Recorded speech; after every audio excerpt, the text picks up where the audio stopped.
এনেকুৱা ধৰণৰ মৃত্যুটো এটা শিল্প বুলি আমি ইমান দিনে জানি আছিলোঁ, বুজি আছিলোঁ। কিন্তু সেই অসমৰ মহান শিল্পী আমাৰ প্ৰাণৰ আমঠু নতুন প্ৰজন্মৰ সাৰ্থক জুবিন গাৰ্গ, তোমাৰ মৃত্যুক মহাকাব্যলৈ ৰূপান্তৰ কৰিলে। ইয়াত সাহস আছে, সংগ্ৰাম আছে, বীৰত্ব আছে, ছন্দ আছে, লগতে সন্দেহো আছে, জীৱন উদযাপনৰ আহিলা আছে, আৱেশ আছে।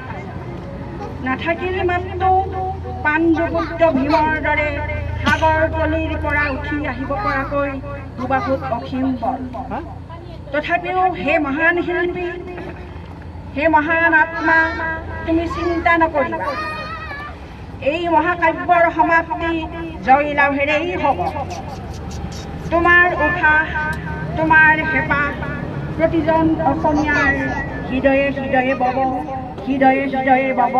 চন্দ্ৰ সূৰ্য থাকে মানে, অসমখন থাকে মানে, প্ৰতিজন এজন অসমীয়াও জীয়াই থাকে মানে, প্ৰতিজন অসমীয়াৰ হৃদয়ে হৃদয়ে তোমাৰ উশাহ বব, তোমাৰ হেঁপাহ বব।